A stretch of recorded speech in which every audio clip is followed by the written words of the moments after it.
Day 7. Holy Mary, Mother of Mercy, listen to the silence of the poor. Mother of God, move our consciences to listen to the noisy silence of the poor. The Church without them would not be as the Lord Jesus wanted it to be. Application.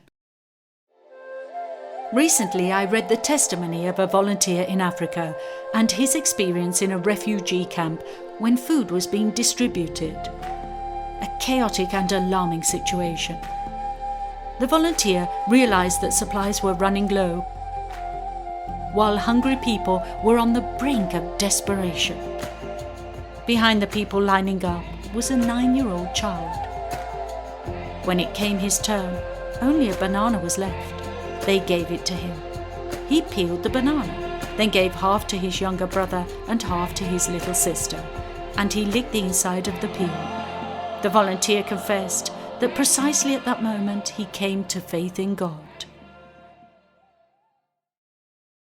Rector Major's comment. The option for poor, abandoned and at-risk young people has always been at the heart and in the life of the Salesian family, from Don Bosco until today. Today, youth poverty has multiplied and amplified. Economic, social and cultural poverty, emotional and family poverty, moral and spiritual poverty. In many contexts, unemployment and the impossibility of studying penalize large swathes of the younger population. Too often, these many kinds of poverty keep young people away from the opportunity to grow calmly, to have a suitable education, to decide their own future. Today, too, Don Bosco and the Church send us to work among poor young people. But for the silence of the poor to become a hymn of praise, it is also necessary to bring about and imagine a different kind of economy that at the end of the last century was not only a theory, but also practiced. It is the economy of communion that inspires so many young economists and entrepreneurs who recognize the economy of Francis in this moment. Here, too, the mantle of the Mother of Mercy extends to the ends of the world, so that one day, not too far away, we hope no one will be in need anymore. Salesian reference.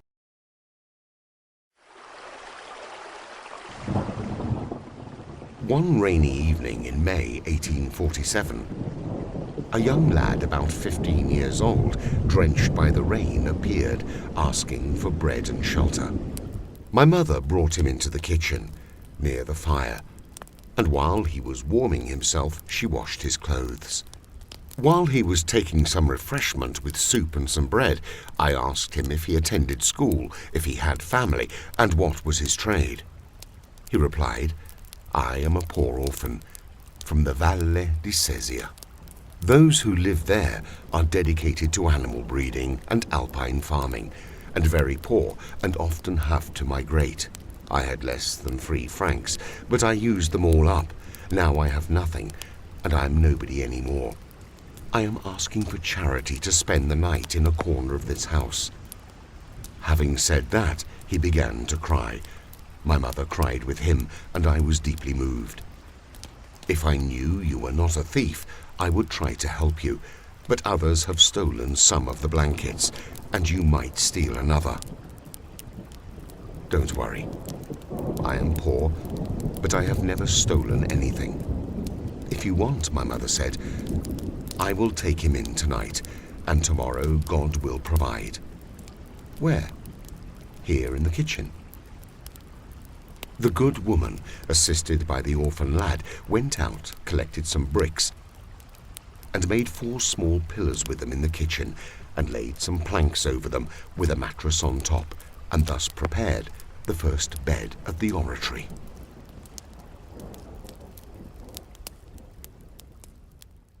Testimony from the Silesian world.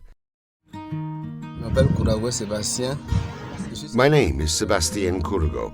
I am a Silesian coordinator. I live in the Ivory Coast. To accompany the poor in their situations, we identify them, listen to them, and help them according to our means. For example, during the health crisis, we help the poor with food and basic necessities with the support of the Silesian family. We help some of them who do not have a trade in workshops.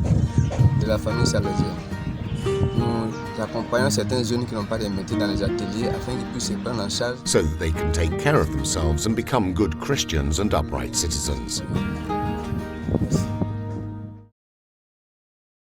Entrustment to Mary.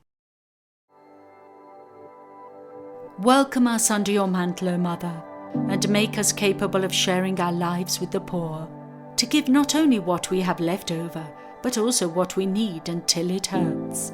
Free us from the hypocrisy of money given to clear our conscience, or the caress given so we feel better. Make us capable of that disinterested love that your Son showed for humanity, for the least and the poorest.